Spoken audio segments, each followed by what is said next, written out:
Yesterday, inflation data came out for the month of October, and it is unfortunate that inflation is on the rise again. It was expected that inflation would stay at 1.9%, but it came out to be at 2%. The underlying reason behind was less than expected decrease in gasoline price, which was only 4%. Among the big cities, Calgary had the highest inflation of around 3.3%, and probably the only city where the inflation was above 3%. Toronto, Ottawa, Vancouver, Edmonton, they had inflation above 2%, which is again above the average inflation rate. There are two main reasons for high inflation. Number one reason was the increase in property taxes and special charges. The property taxes that are based on the assessed value of the property, provincial and municipal taxes, and tax rebates for the homeowners. And special charges are related to the collection of wastewater and garbage collection. Now, this tax increase was 6%.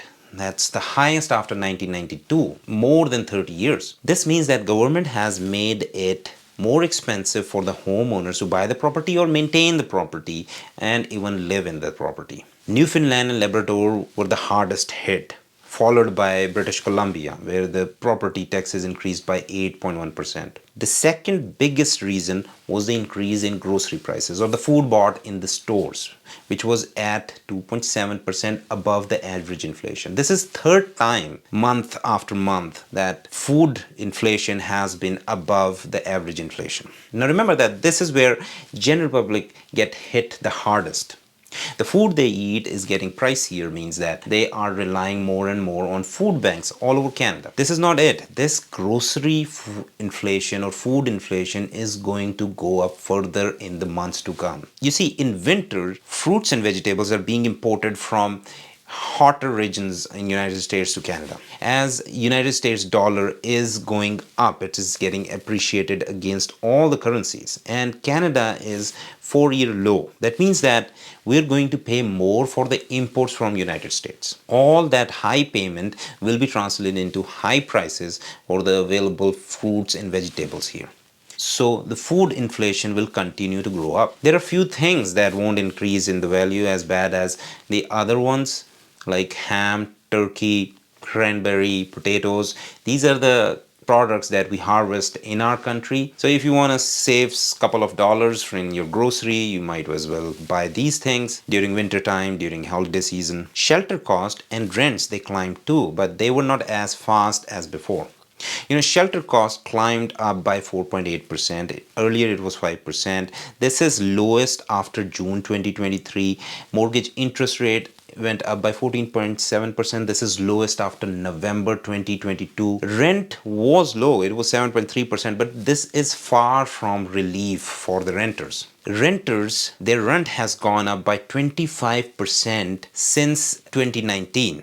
Imagine if you are living in a place you're paying $3,000 in rents, you would have been paying $2,400 for the same price in 2019. Bank of Canada is due to announce its policy rate next month on December 11th.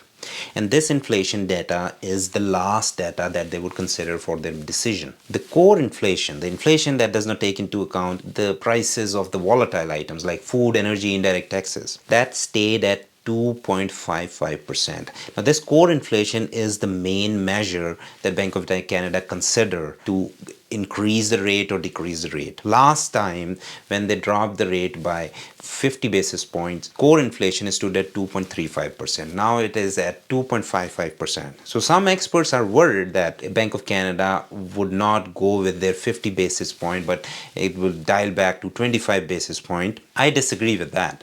The reason behind is that the increase in inflation is because of the increase in property taxes, in special charges. Now, government does that once a year. When they revise their rate, they pass it on to the public. This is not in response to the economic forces in the country. So I still bet on Bank of Canada cutting the rate by 50 basis points. Tiff Macklem is very concerned with the productivity of the country, with the job market also. Our GDP was 1.2% last year. This year, expected GDP is still 1.2%. We have to bring that up. Inflation is the result of economic activity in the country. The businesses, when they invest in the economy performs and inflation kicks in. Bank of Canada wants to reduce the cost of borrowing funds so that businesses could borrow the funds and invest in the economy and productivity goes up. Now, productivity is in decline. We don't have jobs.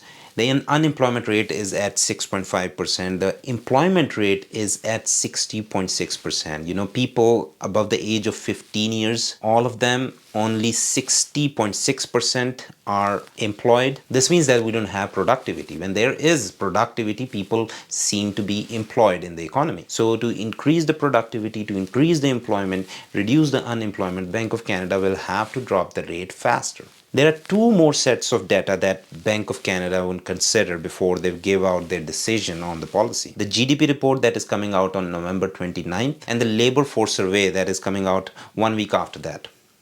I'll keep following those data in this channel. If you want to stay updated, like and subscribe. Thanks for watching. See you in the next video.